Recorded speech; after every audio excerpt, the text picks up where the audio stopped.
잠깐 기도 드리시겠습니다. 하나님 감사드립니다. 오늘 우리가 하나님의 말씀 또 배웁니다. 하나님 우리에게도 성령께서 감동하여 주사 우리가 하나님의 말씀대로 정말 순종하는 자들, 하나님께 기억되는 자들, 하나님이 부르시면 대답하며 하나님 앞에 나아가는 자들, 하나님께 정말 하나님의 거룩하고 구별된 백성임을 하나님 확실히 알고 회복되는 저희들 모두 되게 하여 주시옵소서. 예수님 이름으로 기도드립니다. 아멘. 오늘은 느헤미야서 7장을 우리가 살펴보도록 하겠습니다. 오늘의 말씀의 제목은 하나님께서 하나님의 백성들을 부르십니다 라는 내용입니다. 자, 7장 위에는 그리고 느헤미야가 지도자들을 세우다라는 파란 글씨 또 소제목도 붙어 있지요.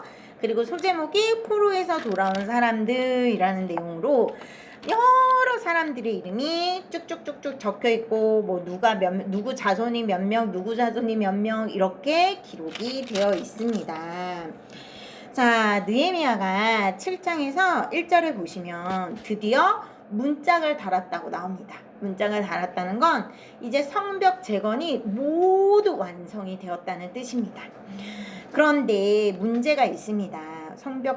완전히 성벽 재건이 되었지만 2절, 3절에 보시다시피 계속 사람들이 파수하며 지켜야 되는 상황이 있습니다. 왜 그러냐면 4절에 보시면 그 성읍은 광대하고 그 예루살렘 성 안에 사는 주민은 적으며 과옥은 또 미처 건축하지 못했다라는 문제가 있습니다. 자, 예루살렘 성전도 세워지고 성벽도 재건이 됐다. 그러면 어떻게 돼야 되죠? 원래는 예루살렘 안으로 이스라엘 백성들이 몰려 들어와서 나도 살래요, 나 여기가 좋아요, 예루살렘 성벽이 재건되기만을 기다렸어요 라고 해야 되는데 지금 그런 상황이 전혀 아니라는 뜻입니다. 자, 그것은 왜 그럴까요? 그리고 예루살렘 성벽이 재건됐어? 그래.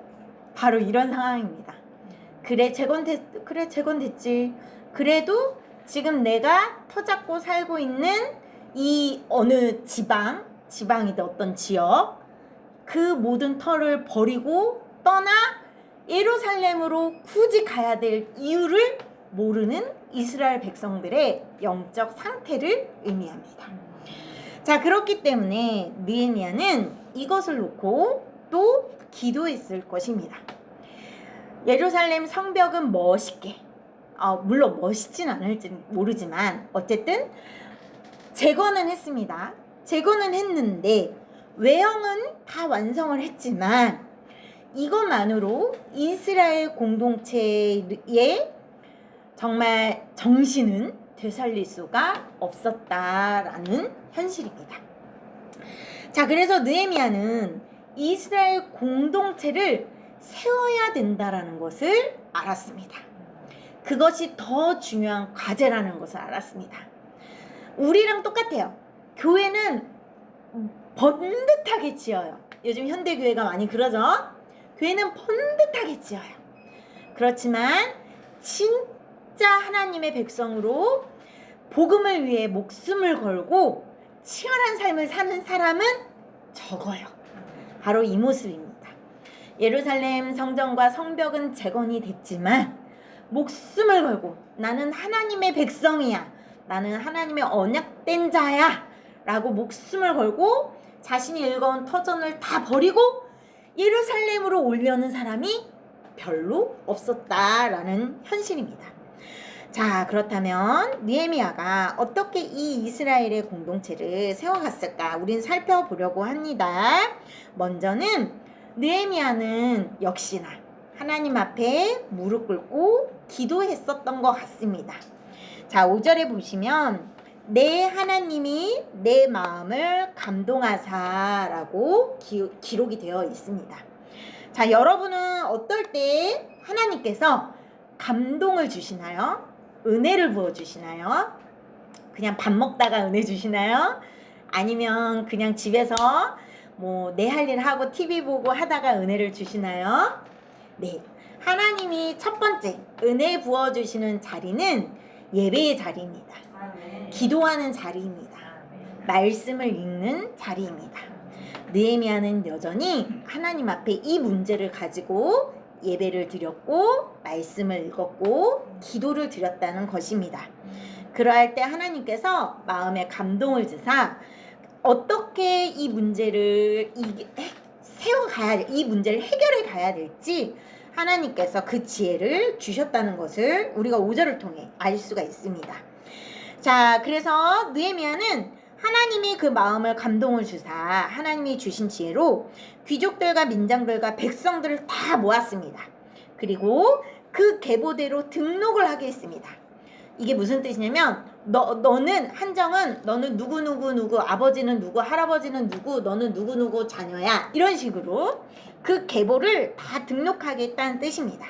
그리고 내가 처음으로 돌아온 자의 계보를 얻었는데 자 처음으로 돌아왔다라는 것은 바벨론 포로 시기가 끝나고 1차 귀환 시기 스룹바벨이 리더가 되어서 1차 포로 귀환으로 돌아온 그 시기 이 당시 느헤미야보다 최소는 한 80년 앞서서 그리고 한 90년이나 100년 정도 앞에 1차 바벨론 포로 귀환 시기를 이야기합니다.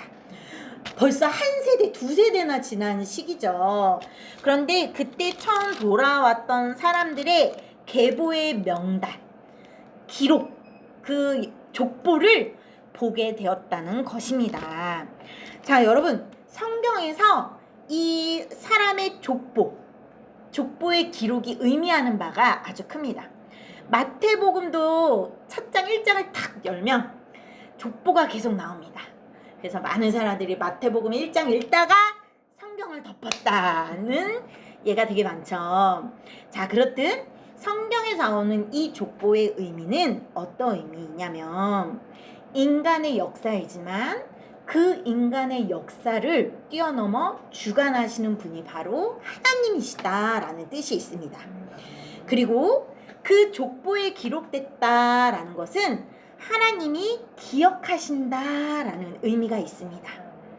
그리고 그 족보에 기록이 되었다는 건 하나님이 기억하시는 거룩한 백성이라는 정체성을 담고 있습니다.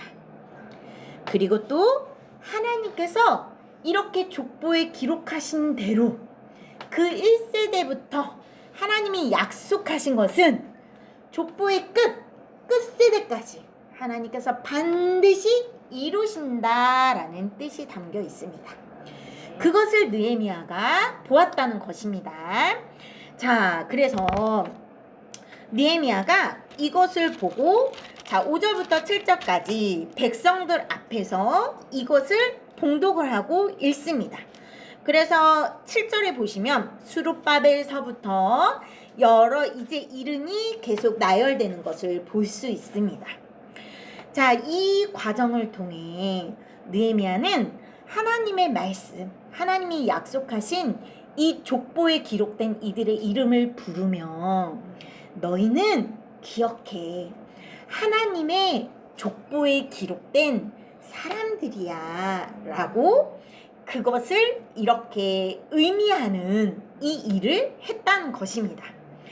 그래서 하나님께서 이 이름에 기록된 이들 한 명 한 명을 부를 때 내 이름이 이 족보에 기록이 되어 있네 라고 들을 때 어떤 느낌이 들까요? 아, 그렇구나. 나는 하나님의 약속된 사람 중에 한 명이었구나. 그리고 나는 하나님의 거룩하고 구별된 백성이구나 라는 것을 확인했다는 것입니다. 그리고 하나님께서 이름을 한 명 한 명 부르셨다라는 것의 의미가 있습니다. 여러분, 하나님의 일은, 하나님의 회복은 나의 이름을 부르심에서부터 시작합니다.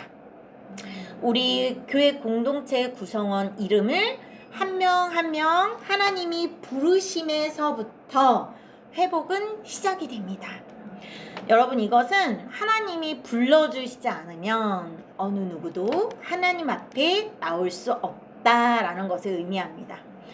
우리가 이렇게 하나님 앞에 나와 있는 것은 하나님의 주권 아래 있다라는 것을 의미한다는 것입니다. 자, 그래서 우리가 오늘 본문에선 7절까지 읽었지만 지금 이렇게 간략하게 한번 아랫부분을 살펴보며 느헤미야가 이 교회 공동체를 어떻게 세워가려고 하는지 한번 잠깐 살펴보겠습니다. 자, 다 읽지 않습니다. 걱정하지 마십시오. 자, 8절부터 24절까지는 집에 가서 여러분 읽어보시면 되겠습니다. 8절부터 24절까지는 족장 가문의 후손들의 명단이 기록되어 있고요. 25절부터 38절까지는 지역별 귀한 자들의 명단이 기록이 되어 있습니다. 각 가문과 지역을 따라 그 이름과 누구누구의 자손이 몇 명이다 라는 것이 기록이 되어 있습니다. 자, 이것은 무엇을 의미할까요? 아까도 언급했다시피 이 각 어떤 가문의 누구의 자손 누구 불려짐에 따라 이들은 나는 어디에서 왔고 나는 누구의 자손이고 나는 누구의 자녀라는 정체성을 확인하는 과정인 것입니다. 자, 하나님은 이렇듯 우리의 이름을 기억하시고 우리를 부르신다는 것입니다. 그런데 여러분은 누구라고 생각하십니까? 여러분 스스로 나는 누구라고 생각하십니까? 저 같으면 그냥 한홍식의 자녀 한정은, 셋째 딸 한정은 이렇게만 생각하고 계십니까? 하나님이 여러분을 부르셨습니다. 이것은 무슨 뜻이냐면 우리는 단지 육체의 아버지, 한홍식의 딸 이게 아니라 하나님의 자녀라는 정체성입니다. 그래서 우리는 하나님의 거룩한 자녀, 구별된 자녀라는 것입니다. 비록 우리가 세상에서 헤매고 왔을지라도 우리는 하나님께서 모태 이전부터 우리를 지으셨고 아셨고 부르신 것을 하나님이 제발 좀 알아, 제발 좀 알길 바래 라고 말씀하신다는 것입니다. 자, 그래서 39절부터 56절까지는 느헤미야가 제사장들과 성전에서 일하는 일꾼들을 세워갑니다. 제사장도 세우고 레위인도 세우고 찬양대도 세우고 그리고 그 성전 앞에서 잘 관리하고 지키는 문지기까지 다 모두 세웁니다. 여러분, 이것은 왜 그럴까요? 성전에서 일하는 이들을 느헤미야가 왜 세웠을까요? 이들은 단순한 일꾼이 아닙니다. 그냥 단순히 성전을 관리하는 자들이 아닙니다. 바로 예배를 섬기는 자들입니다. 왜 그러냐면 바로 우리가 하나님 안에서 회복되는 것은 예배부터 시작합니다. 느헤미야는 그것을 알았기 때문에 예배를 섬기는 자들을 꼼꼼하게 세세하게 체계적으로 세웠습니다. 그래서 올바른 예배, 하나님 앞에 드려지는 질서 있고 체계 있는 예배를 느헤미야가 갖추어서 하나님 앞에 온전한 예배를 드리도록 한 것입니다. 온전한 예배가 드려질 때 이스라엘 공동체가 회복된다는 것을 느헤미야는 알고 있었습니다. 그래서 우리도 마찬가지입니다. 여러분, 우리도 먼저 하나님 앞에 주의를 거룩히 지키고 또 예배하고 말씀과 기도하는 그 시간을 온전히 하나님 앞에 드릴 때 여러분, 내가 먼저 회복이 되고 내 가정이 회복되고 교회 공동체가 회복될 줄 믿습니다. 하나님은 이 예배를 먼저 받으시며 우리 각 사람을 회복시키시고 하나님의 거룩한 일을 이루어 나아가신다라는 것입니다. 자, 그 다음 57절부터 60절까지는 솔로몬 신하들의 자손을 계수합니다. 자, 이것은 솔로몬 신하들의 자손들도 하나님의 집을 위해 뒤에서 묵묵히 열심히 일했던 사람들입니다. 신분은 다르더라도 모두 하나님의 백성으로 불려졌던 자들입니다. 하나님 앞에 기억됐다는 것입니다. 누구든지 그 마음의 중심이 하나님의 나라와 의를 위해, 하나님의 거룩한 집을 위해 헌신하며 섬기고자 한다면 하나님은 누구든 족보를 따지지 않고 그 사람의 어떤 근본을 따지지 않고 하나님의 거룩한 백성으로 하나님께서 삼으신다라는 것을 의미합니다. 그리고 61절부터 65절까지는 계보를 밝히지 못하는 사람들이 나옵니다.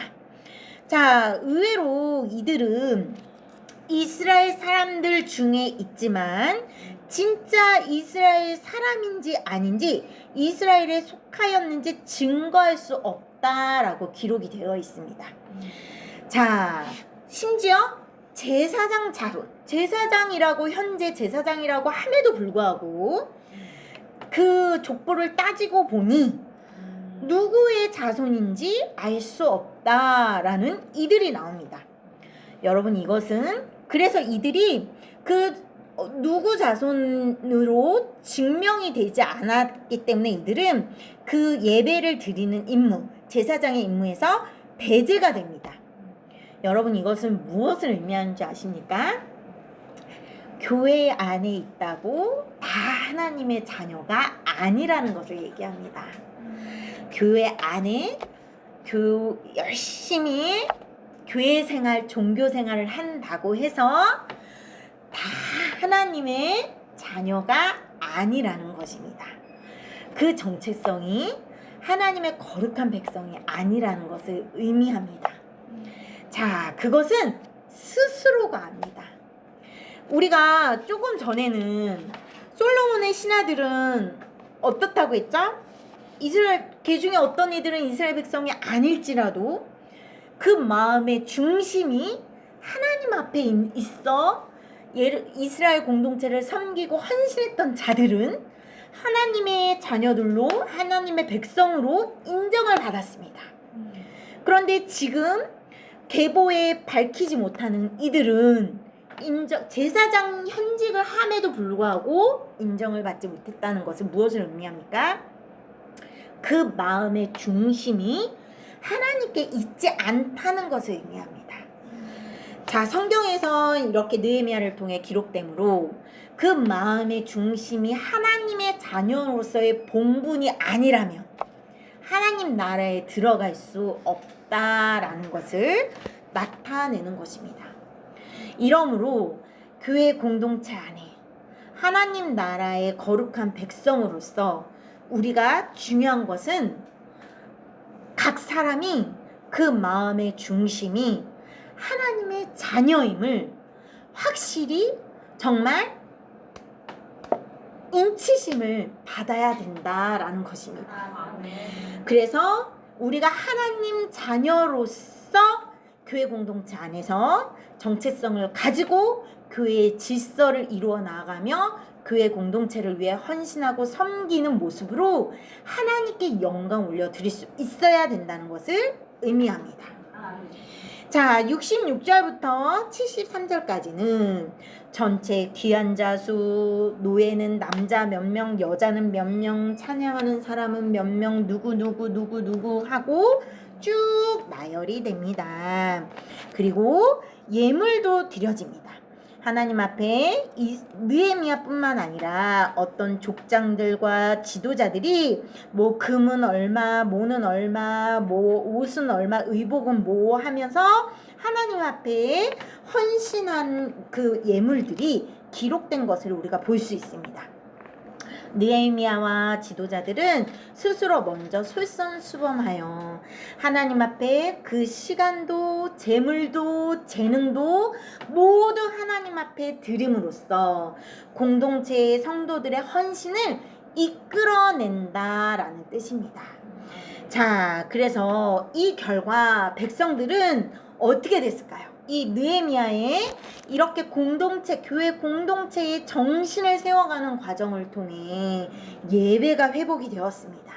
예배가 회복이 되므로 각 사람이 정체성을 분명히 이제 깨닫고 회복이 되고 그 본분이 회복되므로 하나님 앞에 정말로 그렇게 하나님 앞에 회복이 되므로 교회 공동체 안에 질서를 세워가고 하나님이 우리에게 알려주신 그 정신, 오늘날 복음의 정신, 그것을 붙들고 나는 하나님의 거룩한 자녀야 라는 것을 굳게 붙들며 교회 공동체를 세워가고 튼튼히 세우고 성장시켜 나아간다는 그 모습을 7장을 통해 볼 수 있습니다. 자, 여러분, 우리도 성전 건축을 하고 있습니다. 성전 건축은 단지 외형을 세웠다고 다 했다가 아닙니다. 우리는 이 외형을 세운 것에 멈추는 것이 아니라 이제부터는 우리 각 사람이 하나님의, 내가 정말 하나님의 거룩한 자녀인가? 나는 하나님을 섬기는 사람인가?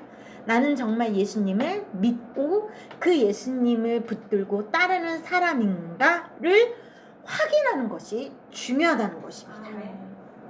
이것이 정말 교회 공동체를 세워가는데 핵심입니다. 외형은 번듯할지라도 이것이 없으면 소용은 없습니다. 아무 소용이 없습니다. 그리고 하나님께서도 우리에게 원하시는 것은 바로 이렇게 하나님의 자녀로서 하나님 앞에 헌신하며 섬기며 교회 공동체를 굳게 세워가는 것을 하나님은 원하십니다. 그러할 때 하나님께서 멋지게 세워주신 성전 건축을 통해 하나님의 놀라운 일들이 폭발적으로 일어날 줄 믿습니다. 자, 오늘 7장의 말씀을 통해서 우리도 참 이렇게 절묘하게 우리의 상황과 너무 딱 들어맞지 않습니까? 자, 그래서 오늘 이렇게 느헤미야 7장의 말씀을 통해서 우리가 다시 하나님께서 우리를 부르시고 우리는 하나님 앞에 회복되어야 하며 그것이 시작으로, 물론 그 회복은 예배를 통해, 그리고 우리는 그 정체성을 가지고 하나님의 자녀로서 순종하고 헌신하는 삶을 살아가기를 우리가 함께 기도 드립시다. 잠깐 기도 드리겠습니다. 하나님 감사드립니다. 오늘 느헤미야서 7장의 말씀을 통해 하나님께서 기뻐하시는 것은 정말 교회 공동체를 어떻게 세워가는 것인지 알려주셨습니다.